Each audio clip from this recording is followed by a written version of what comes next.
Fala galera, tudo bem com vocês?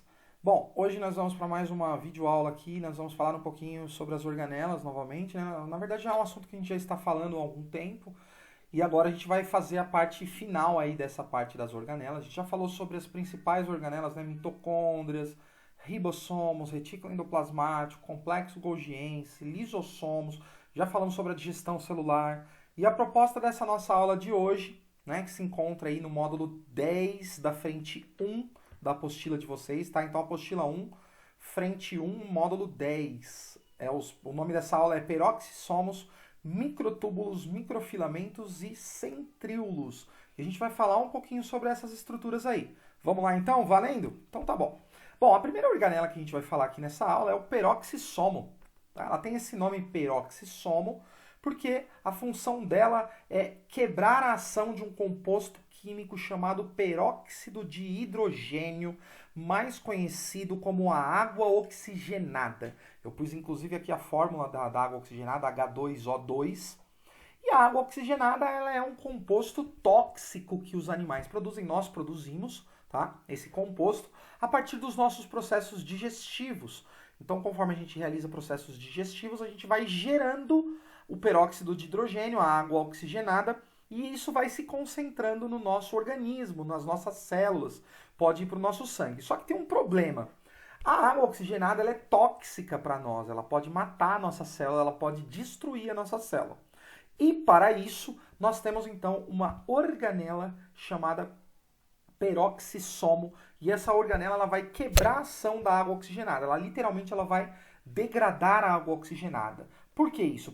Para a água oxigenada não fazer mal para a nossa célula, não prejudicar o bom funcionamento metabólico das células da gente. Então, a função do peroxissomo é exatamente essa. É uma organela membranosa, tá aqui a imagem dela, né? Eu coloquei para vocês, mais ou menos assim, essa organela.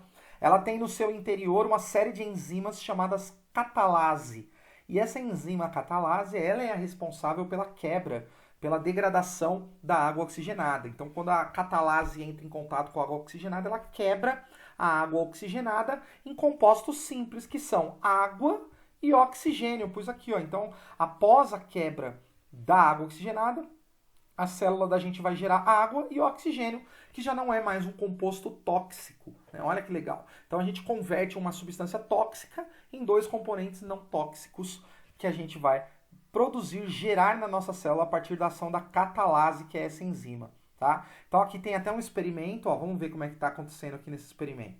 Então nós temos um frasco com água oxigenada, tá aqui o H2O2, que é o peróxido de hidrogênio, e aqui está sendo pingado uma gota aqui de catalase.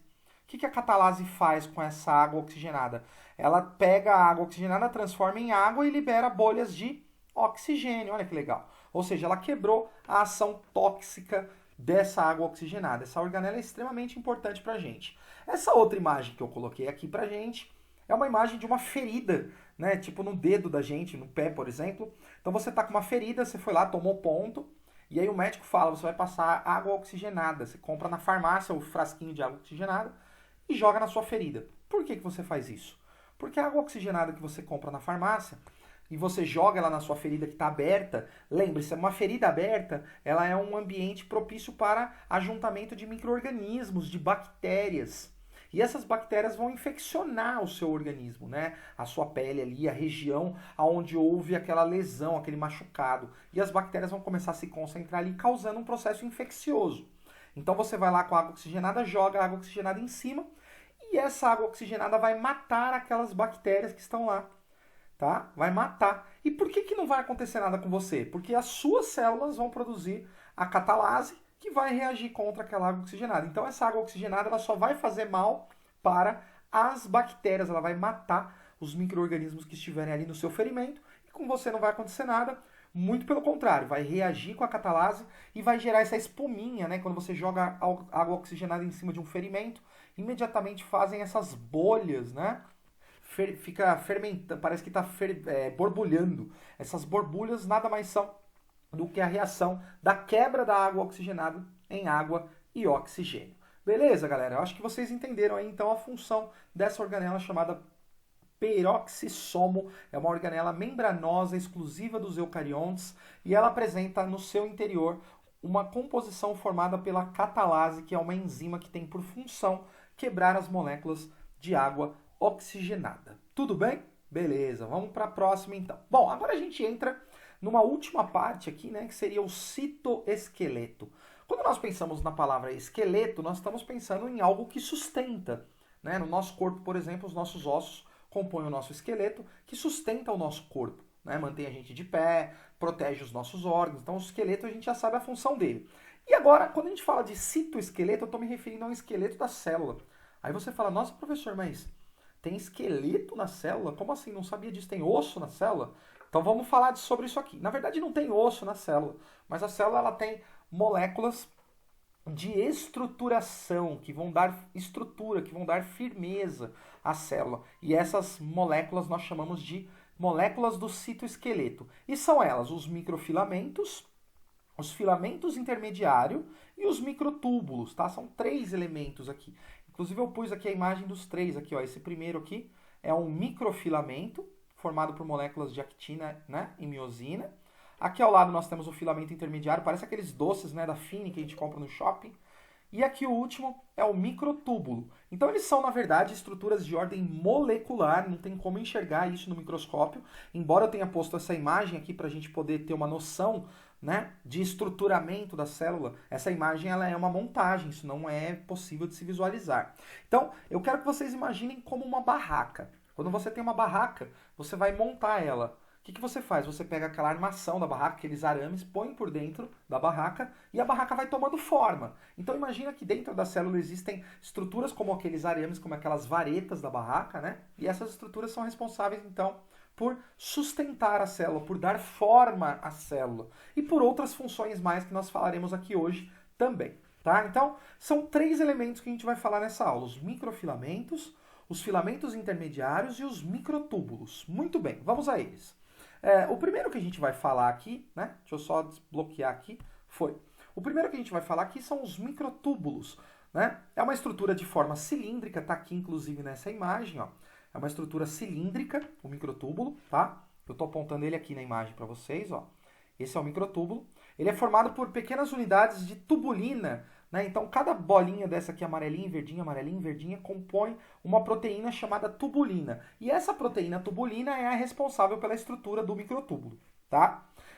Qual que é a função dele? Vamos para a parte mais importante. A função dos microtúbulos é dar forma à célula. Então, o microtúbulo é o cara que vai estruturar, né? Que vai dar o formato. Igual na barraca tem as varetas lá por dentro dela, na célula vai ter um microtúbulo que vai ter essa função.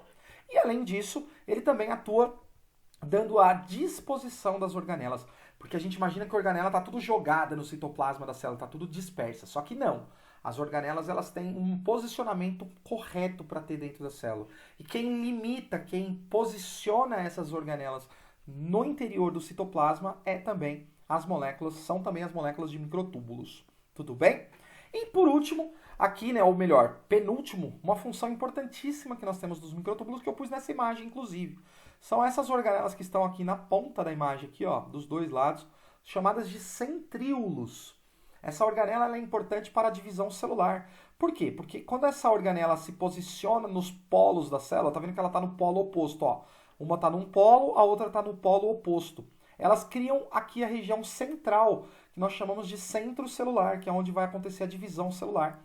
A célula ela precisa ter um centro para se dividir. E quem define esse centro, quem posiciona o centro onde a célula vai se dividir, são essas organelas chamadas centríolos.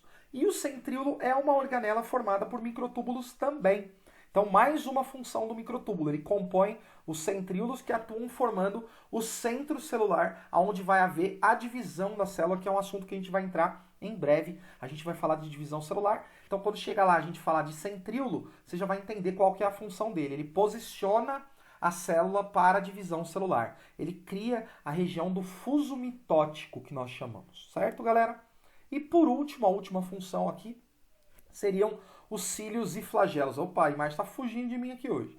Os cílios e flagelos. Os cílios e flagelos são aquelas estruturas que algumas células utilizam para se locomover. Vocês devem ter visto lá na frente 2 falando alguma coisa relacionada aos protozoários que se movimentam por movimentos de flagelo. Eu lembro de um aqui famoso, o Trypanosoma cruzi, que é aquele causador da doença de Chagas, né? Ele usa o flagelo para se locomover. Existem também os paramécios, que utilizam cílios para fazer a sua movimentação. Então, esses micro-organismos, eles usam cílios e flagelos. Então, cílios e flagelos também são estruturas locomotoras formadas a partir de microtúbulos. Elas também levam a mesma composição aqui do microtúbulo que é utilizado pelo centríolo, que é utilizado para dar estruturação à célula. Tudo bem? Então, essa foi a nossa primeira parte aí do citoesqueleto. Aqui nós temos uma imagem mostrando aqui um microtúbulo, né? Ele é mais ou menos assim, ele tem esse formato de feixes, né? Aqui, ó. Então, cada pauzinho desse aqui, cada pauzinho que vocês estão vendo, cada varetinha dessa aqui, ó, na imagem, é um microtúbulo. Aqui nessa outra também, né? Eu vou até ampliar aqui para a gente poder enxergar melhor. Cada estrutura dessa aqui, ó, cilíndrica, é um microtúbulo. Então, nós temos feixes aqui de vários microtúbulos, né? Ó, se a gente contar aqui, é um feixe com 3, ó. 1, 2, 3. Aqui tem mais 3, aqui mais 3 e por aí vai. No caso aqui nós temos, ó, vamos contar 1, 2, 3, 4, 5, 6, 7, 8, 9. Nós temos 9 trincas de microtúbulos. Isso é a composição de um centríolo, tá? Um centríolo ele é formado por 9 trincas de microtúbulos, que dá um total aí de 27 microtúbulos. Isso mesmo, cada centríolo é formado por uma junção de 27 microtúbulos aí, tá? Nessa imagem a gente pode enxergar ele bem aqui, né? Aqui, ó, 3, 3, 3, tá vendo? As trincas de microtúbulos compondo a estrutura do centríolo, que é aquela organela que atua na divisão celular. Muito bem. Já na imagem ao lado, a gente pode ver aqui a estrutura de um cílio, que é aquele cílio que os protozoários usam para nadar, para se deslocar, né? Então, esse cílio, ele é bem pequenininho, ele é uma estrutura microscópica de nível celular. Se a gente cortasse aqui um cílio ao meio, a gente veria aqui os feixes de microtúbulos no meio dele também, ó.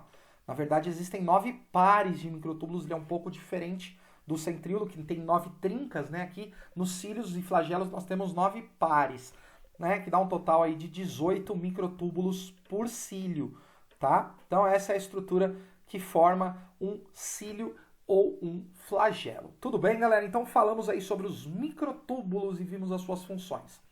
O próximo elemento que nós vamos falar aqui são os microfilamentos de actina. Eles são chamados de microfilamento porque ele é muito, muito pequeno. Aqui do lado eu coloquei para a gente comparar os tamanhos e eu coloquei o microfilamento de actina. Ele tem aqui 8 nanômetros, olha só a medida dele, 8 nanômetros aqui de espessura, ao passo que o microtúbulo tem 25 nanômetros, vejam bem, que embora todos sejam microscópicos, mas o microfilamento é ainda menor do que um microtúbulo, tá? E o filamento intermediário, que é o que a gente vai falar daqui a pouco, ele tem um tamanho intermediário, por isso que ele tem esse nome, né? Intermediário porque ele não é nem tão pequeno como um microfilamento e nem tão grande quanto um microtúbulo. Muito bem.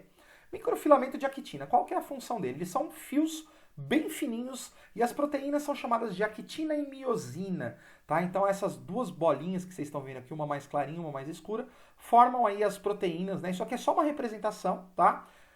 Cada bolinha dessa aqui é uma proteína actina, miosina, e por aí vai. Então, ele tem essa composição, essa junção dessas duas proteínas. E a função desse elemento dos microfilamentos é movimentos ameboides. Ou seja, todo movimento que a célula faz, quando a gente vê lá nas amebas, que também são protozoários, aquele movimento de pseudópodes, né, que projeta os pseudópodes para englobar partículas. Todos esses movimentos que a gente vê também em células do nosso organismo, células de defesa, que realizam fagocitose. Então, tudo que tem relação com o movimento da célula, movimento do citoplasma, movimento da membrana da célula, tudo que é relacionado a isso a gente liga aos microfilamentos. Então, eles realizam o que chamamos de ciclose. Ciclose são os movimentos do citoplasma. Toda vez que o citoplasma se movimenta, seja ele num pseudópode ou num outro movimento qualquer, a gente vai dar o nome de ciclose. Nós temos a endocitose, que é um tipo de captura de material que vai ser fagocitado e levado para o interior da célula. E nós temos também a citocínese, que é a divisão da célula. Quando a célula ela vai se dividir em duas, ela realiza também um movimento de divisão. Então a célula ela vai se movendo até que ela se separa literalmente em duas células, tá? Então essas são as funções aí dos microfilamentos de actina. Então pensou em movimento celular, pense sempre nos microfilamentos de actina e miosina, tudo bem? Lembrando que esses são os menores de todos aí, os representantes do citoesqueleto. E, por último, a gente tem aqui, para encerrar a nossa parte, né, de hoje de organelas, os filamentos intermediários. O nome dele, obviamente, né, intermediário, porque ele tem um tamanho intermediário que vai entre o microfilamento e entre os microtúbulos, ele está no meio, por isso que ele tem esse nome. A função dele é impedir o rompimento de células quando são estiradas. Então imagina que você tem uma célula. Se essa célula for tensionada, ela pode se romper, se rasgar. Então, olha aqui na imagem que legal. Entre uma ponta e outra, entre uma ponta e outra da célula, nós temos aqui os filamentos intermediários. Eles se ligam ó, aqui numa ponta da célula e aqui está o outro lado da célula. Então eles se ligam, eles fecham uma trama no meio. Isso impede que aquela célula se rompa. São como se fossem correntes que estão impedindo o tensionamento excessivo dessa célula. Isso vai impedir que aquela célula sofra alguma ruptura, principalmente em zonas de tensão. Por exemplo, na pele da gente. A pele da gente é uma zona de muita tensão.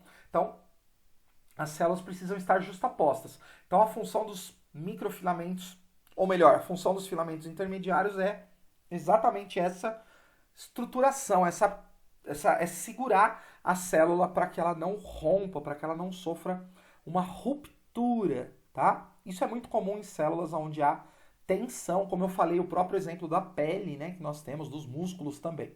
Elas se espalham no interior da célula, deixando a célula armada, ou seja, a célula fica presa, fica agarrada, tá? Como se você estivesse segurando ela de um lado no outro para ela não estourar, para ela não romper. Então essa foi aí a função dos filamentos intermediários. Então nós vimos 3 filamentos, revendo, tá? Primeiro tipo aqui que a gente falou é o microtúbulo. O microtúbulo ele está envolvido no centríolo, né, que é aquela estrutura aqui, aquela organela que faz a divisão celular. Ele está encontrado também nos cílios e flagelos, né, e ele dá a forma da célula, a forma, o posicionamento das organelas.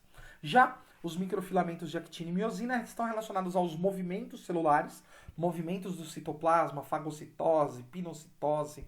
E por último, o filamento intermediário, que é aquele responsável por prender a célula, evitando que ela se rompa se houver alguma tensão. Muito bem, galera. Então é isso. Ficamos aqui por hoje. Encerramos mais uma parte aqui do nosso estudo sobre as organelas. Eu já vou deixar algumas tarefas para vocês também. Peço para vocês fazerem essas tarefas digitadas, galera, no QMágico aí. Eu vou mandar esse vídeo no QMágico. E lá na hora de você fazer a tarefa, vai ter um campo para você preencher. Eu peço para que vocês preencham as respostas por lá, porque se vocês mandam foto, às vezes eu não consigo enxergar muito bem a foto. Então eu prefiro que vocês mandem essas tarefas digitadas ali no campo de resposta da tarefa lá no QMágico. Então você vai enumerar questão 1, resposta tal, questão 2, resposta tal. E posteriormente eu vou marcar uma aula para a gente poder fazer a correção dessas atividades também. Pessoal, muito obrigado, fiquem com Deus, se cuidem, tá? A gente se vê em breve e um grande abraço aí, tô com saudade de vocês. Até mais, tchau, tchau.